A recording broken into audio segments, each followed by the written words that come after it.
안녕하십니까. 자, 이번 강의는 교재 285페이지 17번입니다. 근저당권에 관하여 다음 중 옳은 것은이죠. 자, 1번 보시면 근저당권 설정 등기할 때 반드시 기재해야 되는 것 두 가지예요. 근저당의 취지와 채권 최고기입니다. 나머지 것들은 반드시 명시해야 되는 것은 아니기 때문에 근저당권 설정 등기에 있어서 반드시 근저당 존속기한을 명시하여야 하는 것은 아니더라는 질문은 뭐죠? 맞는 질문이 되는 거죠. 답은 뭐죠? 1번인 거죠. 그 다음에 2번 근저당으로 담보할 채권의 최고액은 반드시 기재돼야 되거든요. 따라서 설정계약 당사자들이 약정하여야 하나 반드시 등기하여야 하는 것은 아니다. X입니다. 그렇죠? 3번 채권액이 확정이 되면 채무자는 전액을 다 갚아야 되지 채권 최고액을 갚아야 되는 것은 아니니까 3번은 뭐죠? X가 되고요. 4번 제3취득자나 물상보증인은 채권 최고액까지만 변제하면 되기 때문에 4번도 뭐죠? X가 되고요. 5번 계속적 거래관계가 종료가 되면 기본계약이 해지가 되면 채권액이 확정이 되거든요. 따라서 이제는 더 이상 근저당권이 아니라 일반 저당권으로 바뀌기 때문에 효력에는 아무런 효력이 생기지 않는다는 질문은 X가 되겠죠. 답은 1번이 됩니다. 18번입니다. 틀린 것을 찾는 답만 보면 될 것 같은데요. 5번 채권이 확정되지 않더라도 근저당권자는 근저당을 실행하여 X입니다. 근저당권을 실행하려면 반드시 채권액이 확정되어야 합니다. 답은 5번이에요. 넘겨보시면 이제 19번이 나오죠. 이것도 틀린 것을 찾는 답만 보면 될 것 같은데 2번 보시면 근저당 설정에 있어서 담보할 채권의 최고액을 정할 수도 있고 정하지 않을 수도 있다. X입니다. 채권 최고액은 반드시 정해져야 하고요. 반드시 등기되어야 합니다. 20번 한번 풀어봅시다. 특별한 건 없습니다. 그 다음에 21번 보시면 틀린 것을 찾는데 5번 보시면 근저당으로 담보되는 채권 최고액에는 이자 및 근저당의 실행비용이 포함된다. X입니다. 실행비용은 채권 최고액에 포함되지 않습니다. 이유는 이 실행비용은 채권자가 받아갈 돈이 아니라 법원이 받아가는 돈이기 때문에 그렇고요. 아주 잘 나온 질문이니까 주의하시고 답은 뭐죠? 5번이 되는 거죠. 22번 뭐 설명드릴 게 없죠. 3번이 답입니다. 존속기간은 기재해도 되고 안 해도 됩니다. 반드시 등기부에 기재해야 되는 것은 근저당의 취지와 그 다음에 채권 최고액입니다. 23번입니다. 틀린 걸 찾는데 자 지금 계속 제가 이런 말씀드리죠. 채무자는 채권 최고액이 아닌 실제 채무액 전액을 다 갚아야 근저당권의 말소를 청구할 수 있고 제3취득자나 물상보증인은 채권 최고액만 갚으면 근저당권의 말소를 청구할 수 있다라고 말씀드리죠. 왜 이런 차이가 나오냐면 자 이런 얘기입니다. 제가 1억을 빌렸으면 1억을 갚을 책임이 채무자인 저에게 있는 겁니다. 따라서 채권 최고액이 8천만 원이라면 저는 채무자인 저는 8천만 원이 아니라 1억을 갚아야 되는 겁니다. 그렇지만 물상보증인이나 제3취득자는 돈 빌린 사람이 아니죠. 채무자가 아니고 자기가 빌린 돈이 아니기 때문에 1억을 갚을 필요는 없는 거죠. 채권 최고액이 뭐만요? 8천만 원만 갚으면 되는 거죠. 그럼 볼까요? 근저당에서 담보할 채권의 최고액이란 저는 뭘 말하냐면 목적물로부터 우선 변제를 받을 수 있는 한도액을 의미하는 것이 아니고 책임의 한도액을 의미한다. X. 뒤밖에 있는 거죠. 이렇게 된 거죠. 채권 최고액이란 뭐죠? 우선 변제 받을 수 있는 한도액을 의미합니다. 채무자에게 돈을 갚아야 될 책임은 채권 최고액이 아니라 뭐죠? 실제 채무액입니다. 따라서 1번이 뭐죠? X가 되고 이게 또 은근히 헷갈릴 수가 있으니까 한번 꼼꼼히 생각해 보시기 바랍니다.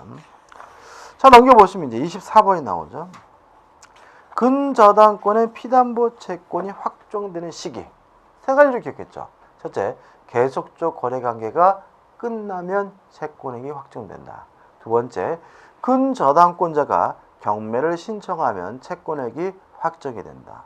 세 번째, 후순위 권리자가 경매를 신청하면 선순위 근저당권자는 경락인이 경락대금을 완납했을 때 채권액이 확정된다. 이 세 가지를 기억하고 있잖아요. 그럼 보자고요. 1번, 채무자가 파산 선고를 받았다. 이건 다른 얘기죠. 기한의 이익이 상실됩니다. 따라서 채권액이 확정이 되고요. 2번, 후순위 근저당권자의 경매 시 선순위 근저당권의 경우는 언제입니까? 매수인, 경락인이 매각대금을 완납한 때 확정이 되고요. 3번, 기본계약이 해지됐다. 기본적 거래관계가 종료가 되면 채권액이 확정이 되고요. 5번, 채무자에 대한 회생 절차 개시 결정이 있다. 이건 일종의 뭐죠? 파산이기 때문에 채권액이 확정이 되는 거죠. 답은 뭐죠? 4번입니다. 왜요? 근저당권자가 사망하면 채무도 뭐가 돼요? 상속이 됩니다. 따라서 상속 기능에 계속적 거래관계 법적주의가 상속이 되기 때문에 채권액 자체가 뭐 되진 않아요? 확정되지는 않습니다. 답은 뭐죠? 4번이 되는 거죠. 자, 이제 심화 사례 문제입니다. 일단 우리가 그 저당권에 대해서 일반적으로 기본 개념 문제처럼 이론으로 물어보는 경우도 있긴 하지만 오히려 요새는 사례로 물어보는 경향이 있기 때문에 사례된 연구를 좀 할 필요가 있고요. 1번 보시면 갑은 채무자 을 소유 부동산의 저당권 설정받았다. 다음 설명 중 틀린 것은 1번 물권의 취득 요건은 등기지만 물권의 존속 요건은 등기가 아닙니다. 무슨 말이냐면 물권을 취득하려면 등기를 해야 되지만 그 물권이 유주하고 존속되기 위해서 등기가 꼭 필요한 것은 아니거든요. 따라서 불법으로 말소가 되더라도 물권 자체는 소멸하지 않기 때문에 1번은 뭐죠? 맞는 질문이죠. 2번 저당권에 의해서 담보가 되는 피담보 채권은 제한이 없습니다. 굳이 금전 채권일 필요는 없고요. 3번 다만 언제는 금전 채권이 되냐면 갑의 피담보 채권은 저당권 실행 당시에는 금전 채권이 한다는 것은 주의하시기 바랍니다. 다시 말해 어차피 실행한다는 건 뭐 하는 거죠? 경매한다는 얘기니까요. 4번 갑을 사이를 성립시키는 계약이 무효이더라도 그러면 갑을 사이 계약이 무효라면 채권이 발생하지 않겠죠. 채권이 없다면 무엇도요? 담보문건도 성립할 수가 없으니까 갑의 저당권 성립에는 영향을 주지 않는다. X가 되네요. 답은 뭐죠? 4번입니다. 5번 갑에 대한 의뢰 처분은 저당권 설정 당시 반드시 성립하지 않아도 된다. 맞아요.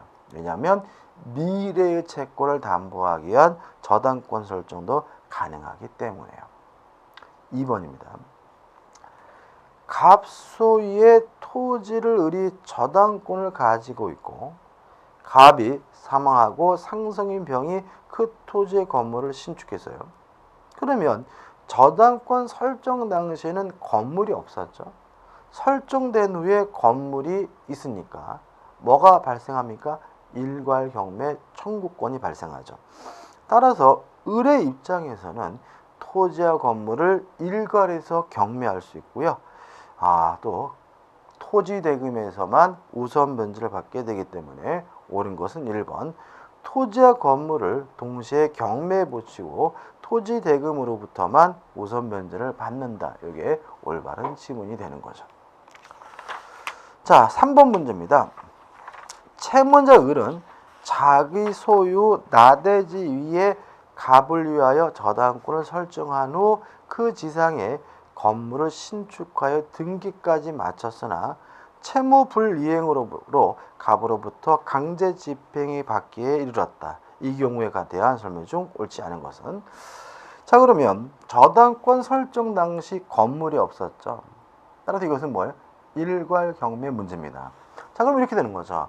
저당권자인 갑은 토지만 경매할 수도 있고 토지와 건물을 한꺼번에 일괄해서 경매할 수도 있고요.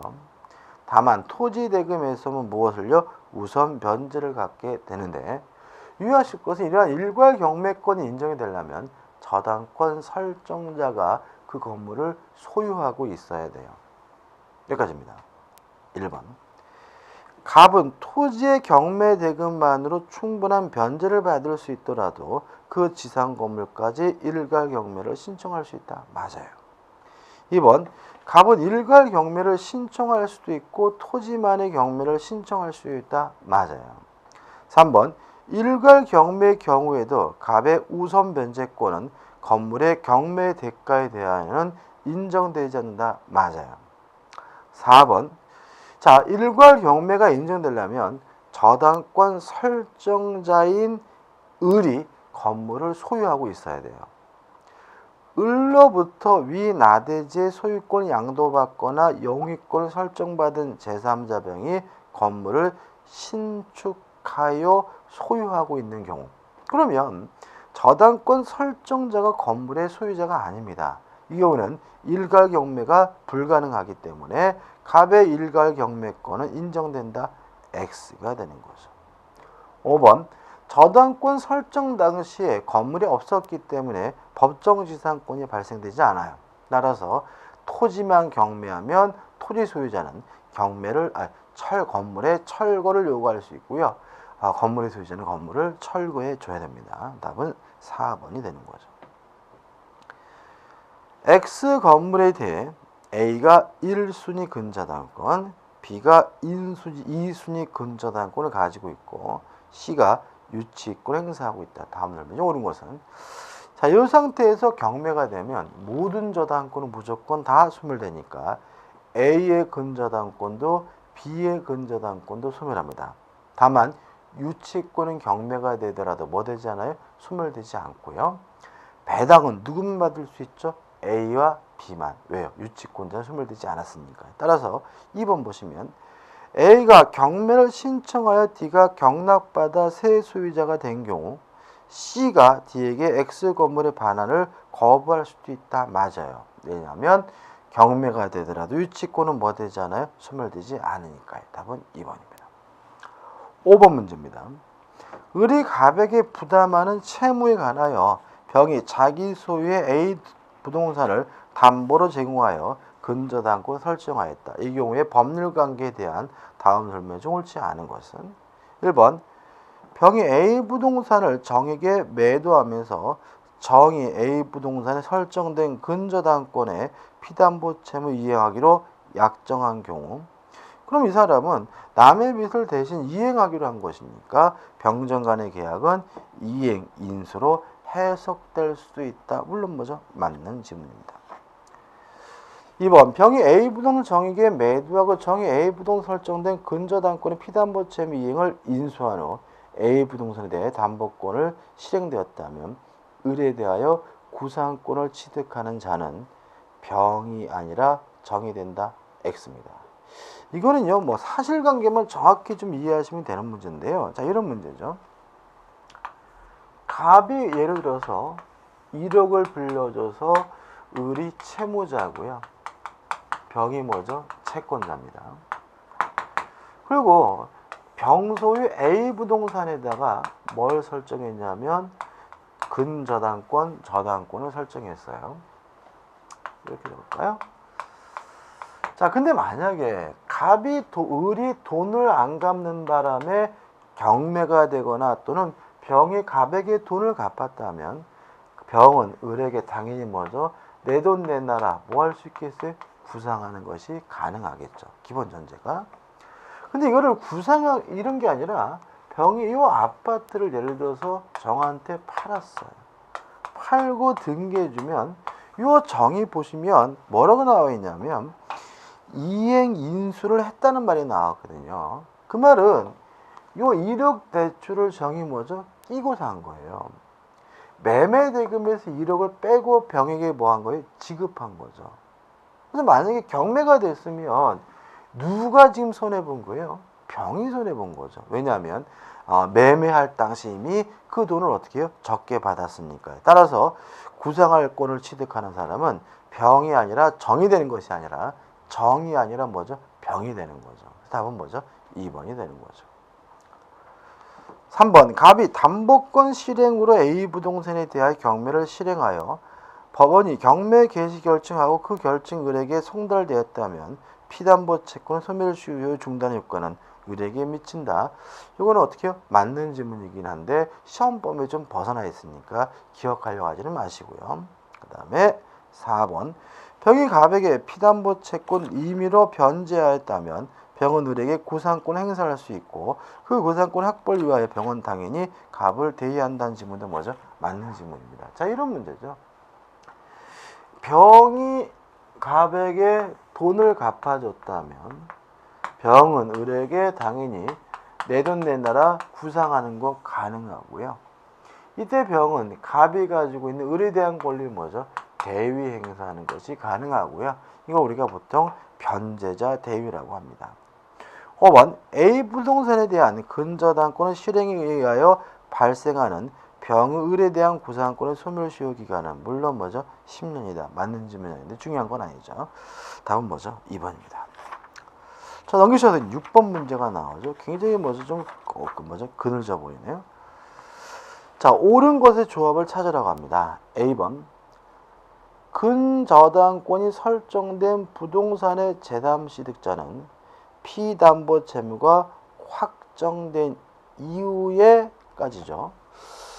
자, 그러면 제3취득자는 채무자가 아니죠. 따라서 채권 최고의 범위 내에서만 돈을 갚으면 되니까 그 확정된 피담보 채무를 채권 최고의 범위 내에서 변제하고 근저당권 소멸을 청구할 수 있다는 맞는 질문이고 A는 옳은 질문이네요. B번 피담보 채무는 근저당권 설정 계약에서 정한 존속기간이나 결산기간이 도래한 때 확정되므로 존속기간 또는 결산기가 경과하기 전에는 근저당권 설정자와 계약을 해지하고 근저당권 설정 등기의 말소를 구할 수 없다. X입니다. 물론 해지하는 거 가능하고요. 해지했다면 말소를 청구하는 거 너무나 당연히 할 수가 있겠죠. 따라서 C번은 뭐죠? 맞는 질문이고 한번 읽어보시면 되겠죠. D번 근저당권 설정자가 근저당권 설정 계약에 피담보 채무를 확정시키는 해지 또는 해지에 관한 권한을 갖는 경우에는 근저당부 제3취득자 근저당권 설정 계약을 해지하는 묵시적 의사표시한 때는 그 근저당권의 피담보 채무는 그 설정 계약에서 정한 바에 따라 확정된다. 맞는 질문이고 여기서 여러분들을 고민시키는 게 묵시적이라는 말이 들어가면 고민하게 되는데 누누이 말씀드리지만 의사표시는 명시적으로 할 수도 있고 묵시적으로 할 수도 있고요. 특별히 이 민법은 묵시적 의사표시에 대해서는 모든 것이 다 가능하다는 입장이기 때문에 D번은 뭐죠? 맞는 질문이죠. 2번입니다. 근저당권 설정된 부동산에 관한 매매 계약을 체결하는 당사자 사이에 매매 대금에서 피담보 채무 또는 채권 채무 공제한 잔액만을 현실주로 수수하는 경우 이건 뭐예요? 대출 끼고 산 거잖아요. 아파트 살 때 은행 대출을 끼고 산 거니까 매수인이 매도인의 저당 채권자에 대한 피담보 채무 인수한 것으로 간주된다는 질문 당연히 뭐죠? 맞는 질문이 되겠죠. 답은 4번이 됩니다. 자, 7번부터 이제 뭐가 나오냐면 공동저당에 관한 사례 문제가 나오고 있습니다. 자, 보시면 7번은 간단한 문제죠. 갑은 을에 대한 채권을 담보하기 위해 을 소유 XY 토지의 공동저당권을 설정하였다. 그 병은 을에 대한 채권을 담보하기 위해 X 토지의 저당권이 설정하였다. XY 토지가 동시에 경매되어 배당하는 경우 자 그러면 동시에 배당할지 이시에 배당할지 공동저당권자 다 어렵게 선택할 수가 있고 동시에 배당하게 되면 가액의 비율로 분담액이 결정되니까 어느 토지의 경매대금으로 갑에게 변제하게 되는가는 뭐죠? 5번 각 토지의 경매대가에서 비례 분담한다. 이게 뭐죠? 맞는 질문이 되겠죠. 자, 8번입니다. 실제로 이 공동저당에 대해서 가끔 계산 문제가 나오는데 이 계산 문제가 나오는 경우에는 결국 뭐죠? 좀 풀어봐야 되는데 비례식을 좀 생각해 봐야 됩니다. 8번이 뭐죠? 전형적인 문제인 것 같아요. 자, 8번. 갑은 을로부터 1억 5천만을 처형하면서, 자, 을이 갑에게 얼마를 빌려줬죠? 1억 5천을 빌려줬고요. A, B, C 부동산의 저당권을 설정하였다. 그래서 A 부동산, B 부동산, C 부동산의 공동 저당이 설정됐죠. 그 을은 갑이 채무를 변제하지 않자 위 부동산을 동시에 경매하였다. 이 부동산에 관한 경락대금이 각 9천만 원, 6천만 원, 3천이 아니었다면 9천, 6천, 3천이에요. 자, 그러면 이제 동시배당하게 되면 가액의 비율에 따라서 분담액이 결정되니까 9천만 대 6천만 대 3천만 해가지고 민법에서 처음이자 마지막으로 계산 문제가 나오게 되는 거죠. 비례식을 더 계산하는 방법은 쉽게 말씀드리면 더해서 밑에 깔면 됩니다. 더해서 밑에 어떻게 한다고요? 깐다고요. 9 더하기 6을 하면 뭐죠? 15. 3을 더하면 뭐죠? 18이잖아요. 밑에 깔면 A에서는 18분의 9, B에서는 18분의 6, C에서는 뭐죠? 18분의 3이 되는 거고요. 약분하게 되면 2, 9, 18이니까 A에서는 2분의 1, 1억 5천에 2분의 1, 7,500을 받게 되고요. 약분하게 된 B는 3, 6, 18, 3분의 1이니까 B에서는 뭐죠? 5천만 원을 받게 되고요. 또 C에서는 6분의 1이죠. 3, 6, 18이니까 6분의 1을 받게 되니까 6, 1, 6, 5, 6, 30이니까 어떻게 되나요? 뭐죠? 2,500을 받을 거 같네, 그죠? 맞나요? 그죠? 그럼 맞죠? 그죠? 아닌가? 2,500이면 안 되나? 맞네, 2,500이죠. 그래서 7천만 원, 5천만 원, 2,500만 원이니까 문제에서 물어보는 건 뭐냐면 을이 B 부동산에서 변제받게 되는 금액은 얼마인가? 다만 각 부동산에 대한 을의 저당권이 모두 1순위이다 해가지고 답은 뭐죠? 3번 5천만이 되는 거죠. 그래서 간단한 비례식 계산 문제가 나오게 됩니다. 자, 9번 문제입니다. 공동 저당에 관한 다음 기술 중 판례 태도와 다른 것은 2번 보시면 채권자 갑이 주채무자 을과 물상보증인 병소의 각 토지의 1번 근저당권을 설정받은 경우에 저당 목적 부동산의 소유자면 후순위 권리자를 보호하기 위하여 동시 배당의 경우에는 각 부동산의 경매 대가 비례하여 부담을 안분한다. 이게 뭐죠? X죠. 기억나시나요? 자, 이렇게 가액의 비율에 따라서 분담액이 결정되는 것은 요 A, B, C 모든 부동산이 채무자 소유여야 하는 거죠.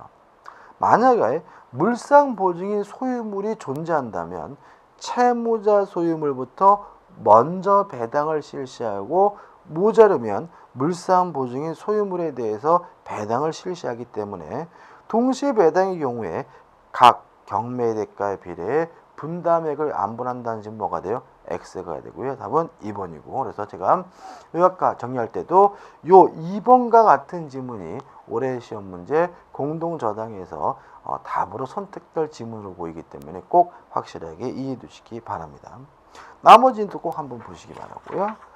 넘겨보시면 이제 10번 문제가 나오죠. 갑은 을에 대한 금전 채권을 담보하기 위해 을의 엑소토지의 저당권을 취득하였고 그 병이 엑소토지에 대하여 저당권을 취득하였다. 다음 설명 중 옳은 것은 일단 그러면 채권이 하나고 저당권이 뭐죠? 아니, 한 개 목적물에 두 개의 저당권이 설정되어 있는 거죠. 따라서 갑이 뭐죠? 1순위 저당권자. 병이 뭐죠? 2순위 저당권자죠. 따라서 옳은 걸 찾는데 1번 갑은 저당권을 피담보 채권과 분리해 제3자에게 양도할 수 있다. X. 부정성, 수반성에 반하죠. 2번 을이 갑에게 이행기의 피담보 채무를 변제하면 갑 명의의 저당권을 말소 등기하지 않아도 소멸한다. 맞습니다. 왜냐하면 부정성에 따라서 채권이 소멸하면 근저당권도 뭐죠? 자동으로 소멸되니까요. 3번 물건에 관한 등기가 불법으로 말소가 되더라도 물건이 뭐 되진 않아요? 소멸되지는 않고요. 4번. 다만 조심할 것은 불법 말소된 상태에서 경매가 진행되면 근저당권은 저당권은 무조건 뭐가 되냐면 소멸됩니다. 왜냐하면 모든 저당권은 경매가 되면 무조건 뭐가 되냐면 소멸되기 때문에요. 5번. 근저당권 무효인 등기에 대한 말소 회복은 뭐죠? 무효인 등기 유용은 가능합니다. 한번 보시기 바라고요. 옳은 것은 뭐죠? 2번입니다. 자, 11번입니다. 갑은 채무자 을의 X토지와 제3자 병의 Y토지에 대하여 피담보 채권 5천만 원인 1번 공동저당권을 정은 X토지에 대한 을에 대한 피담보 채권 2천만 원의 2번 저당권을 무는 Y토지의 병에 대한 피담보 채권의 3천만 원의 2번 저당권을 취득하였다. Y토지가 경매되어 배당금액 5천만 원 전액이 갑에게 배당된 후 X토지의 매각대금률 4천만 원이 배당이 됐어요. 자, 그럼 생각을 해보죠. 20배당이 됐습니다. 뭐부터요? Y토지부터요. 결과적으로 Y토지에 있는 후순위 저당권자의 무는 돈을 적게 받죠. 이럴 때는 선순위 근저당권자의 권리를 뭐 할 수 있어요? 대의할 수 있으니까 자기가 동시배당하면 받을 수 있는 금액을 가지고 공동저당권자의 권리를 대의하거든요. 따라서 무가 X토지겠죠. 자기가 있는 Y토지가 아니라 X토지의 매각대금에서 배당받을 수 있는 금액은 자기 빌려준 얼마가 돼요? 3천만 원 전액이 됩니다. 답은 그래서 뭐죠? 4번이 되는 거죠. 정정도 시험입니다. 자, 여기까지 하고요. 다음 강의 때 계약법을 들어가도록 하겠습니다. 감사합니다.